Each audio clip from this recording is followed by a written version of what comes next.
Morning students. Last class में हमारा history का 10th क्लास का हिस्ट्री का चैप्टर चल रहा था, एज ऑफ इंडस्ट्रियलाइजेशन। आज हम लोग उसका नेक्स्ट टॉपिक पढ़ेंगे।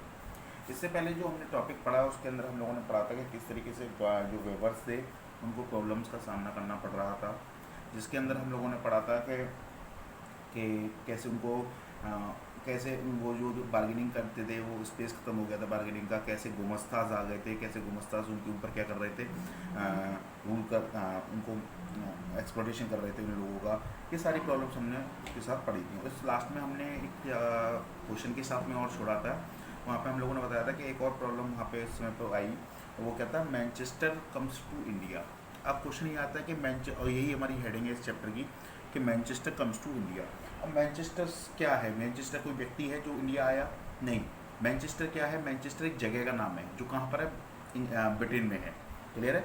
अब क्वेश्चन ये आ गया, क्या वो ब्रिटेन का जो हिस्सा था मैनचेस्टर, वो शहर था, वो शहर इंडिया आ गया? नहीं, वो शहर इंडिया नहीं आया। उस शहर के अंदर जो प्रोडक्ट्स बनते थे वो प्रोडक्ट्स इंडिया आए। मतलब समझिएगा कि मैनचेस्टर ब्रिटेन के अंदर एक जगह थी जहाँ पर बहुत अधिक मात्रा में कॉटन क्लॉथ्स बनाए जाते थे, यानी कि जितनी भी कॉटन मिल्स लगी या कॉटन इंडस्ट्रीज लगी ब्रिटेन के अंदर, वो कहाँ पर लगी? मैनचेस्टर्स में। अब वहाँ पर क्या होता था? प्रोडक्शन होता था कॉटन क्लॉथ्स का। क्लियर है? तो वो कॉटन क्लॉथ्स कहाँ आने लग गया? इंडिया आने लग गया। समझते हैं कुछ थोड़ा सा इस चैप्टर को पहले कि देखिए, इंडस्ट्रियलाइजेशन हो रहा था, आपको पता है इंडस्ट्रियलाइजेशन कहाँ हो रहा था? ब्रिटेन में हो रहा था। तो क्या बन रहा था? ब्रिटिशर्स बन रही थी। अब क्या बन रही थी? इंडस्ट्रीज बन रही थी कहाँ पर? ब्रिटेन में। क्लियर है? अब देखिएगा, जो इंडस्ट्री ओनर्स है वो ऐसा तो नहीं है वो कपड़े बनाएगा और खुद कपड़े पहनेगा, ऐसा तो नहीं है। वो अगर कपड़े बना रहा है तो उसको क्या चाहिए? एक मार्केट चाहिए अपने कपड़े को सेल करने के लिए। तो वो अपने कपड़े कहाँ सेल करता था? ब्रिटेन में। वो अपने कपड़े कहाँ सेल करेगा? ब्रिटेन में। अब जब वो ब्रिटेन में कपड़े सेल करेगा, अब देखिएगा, अब हम शुरू से दोबारा से स्टार्ट करते हैं, शुरू से स्टार्ट करते हैं इस टॉपिक को कि पहला स्टेटमेंट देखिए, स्टेटमेंट ऑफ अ हेनरी पाटोलो। एक व्यक्ति थे, एक ब्रिटिश के ऑफिसर थे, हेनरी पाटोलो। इस व्यक्ति ने ये जो ब्रिटिश ऑफिसर थे, इन्होंने एक बात कही थी। इन्होंने कहा था कि एक स्टेटमेंट दिया। इन्होंने क्या कहा कि demands of the Indian goods can never be reduced because no other nation produce this quality.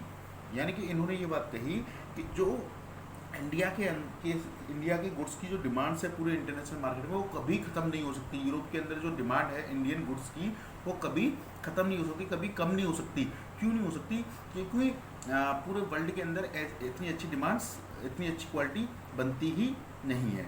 लेकिन फिर भी हम लोग देखते हैं कि जो पहले 1818 के पास जब मैं देखता हूँ तो जो एक्सपोर्ट होता था इंडिया से, जो एक्सपोर्ट होता था कॉटन गुड्स का, वो कितना होता था? 33%।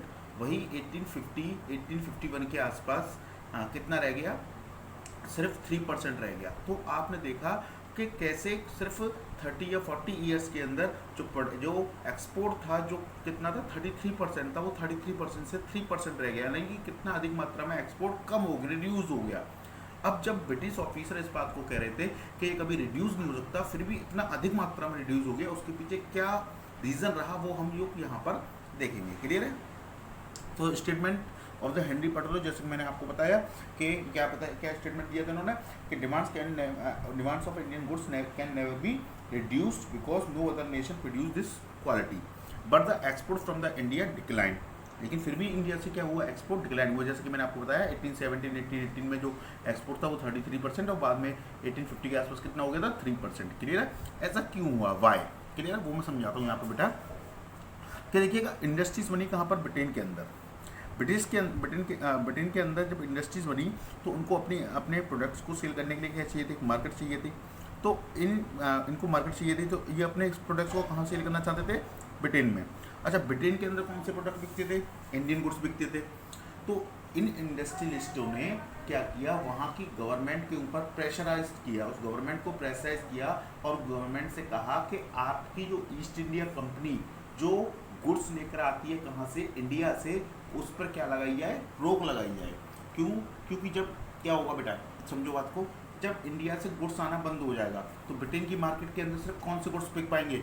ब्रिटेन की इंडस्ट्रीज़ के, तो आराम से उनके प्रोडक्ट्स बिक सकते हैं। तो इन्होंने प्रेशराइज किया वहाँ की गवर्नमेंट को कि आप इंडिया से प्रोडक्ट्स को क्या ना करें, इम्पोर्ट ना करें।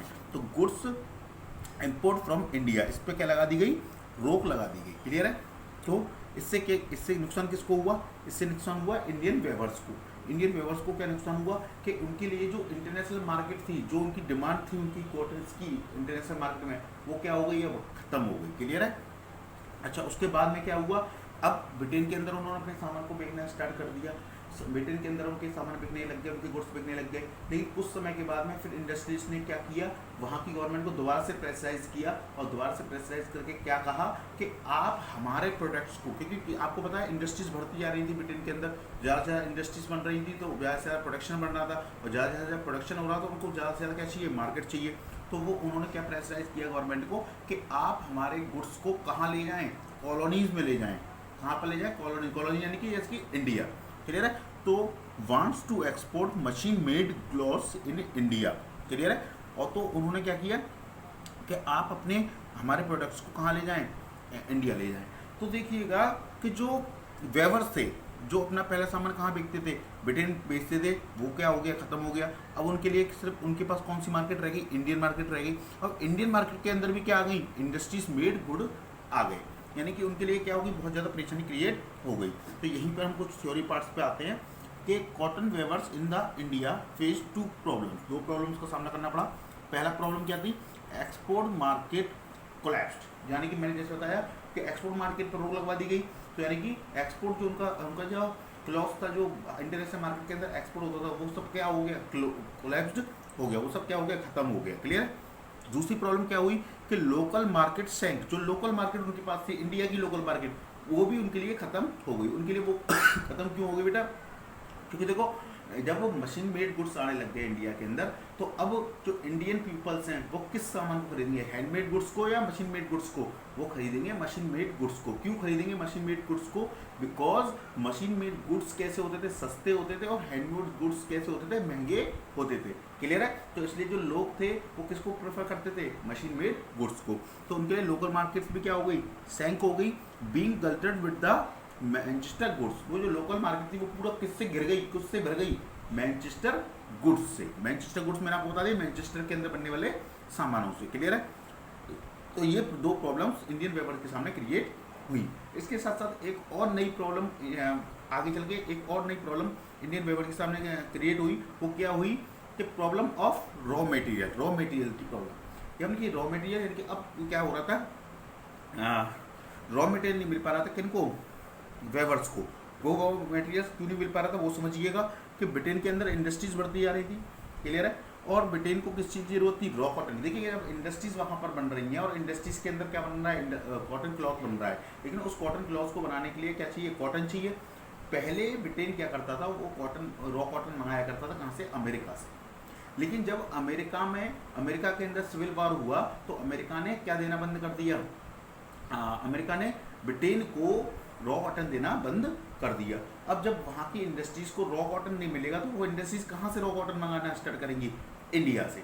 तो अब क्या होने लग गया, इंडिया से रॉ कॉटन कहाँ एक्सपोर्ट होने लग गया, ब्रिटेन के अंदर। और ब्रिटेन से क्या आता था, बना हुआ कपड़ा इंडिया के अंदर आया करता था। तो जब इंडिया के अंदर से रॉ कॉटन एक्सपोर्ट होना स्टार्ट हुआ, तो वेवर्स को एक और प्रॉब्लम क्रिएट हुई। वो वेवर्स को एक और प्रॉब्लम क्या हुई कि अब वेवर्स को रॉ कॉटन नहीं मिल पा रहा था, और रॉ कॉटन मिल भी रहा था तो बहुत हाई प्राइसेस पे मिल रहा था। तो cotton America to India, price of the raw cotton short up, जो प्राइजेस थे रॉ कॉटन के, बहुत तेजी से क्या हुए, ग्रो हुए। इसके साथ साथ एक और नई प्रॉब्लम यहाँ पर आती है, आगे चल के कुछ समय के बाद में वेवर के सामने एक और नई प्रॉब्लम्स आती हैं। और वो प्रॉब्लम्स क्या आती हैं कि इंडियन फैक्ट्रीज के, इंडिया के अंदर भी फैक्ट्रीज लगना स्टार्ट हो जाती हैं, यानी कि इंडिया के अंदर भी मिल्स आना स्टार्ट हो जाती हैं। तो ये जो नई प्रॉब्लम है, problem of the Indian factories, ये हम लोग नेक्स्ट टॉपिक के अंदर पढ़ेंगे कि किस तरीके से फैक्ट्रीज इंडिया के अंदर आई, कौन लोग थे जिन्होंने इंडस्ट्री लगाई इंडिया के अंदर, उनके पास पैसा कहाँ से आया। ये सारी चीज़ें हम लोग नेक्स्ट क्लासेस के अंदर बात करेंगे।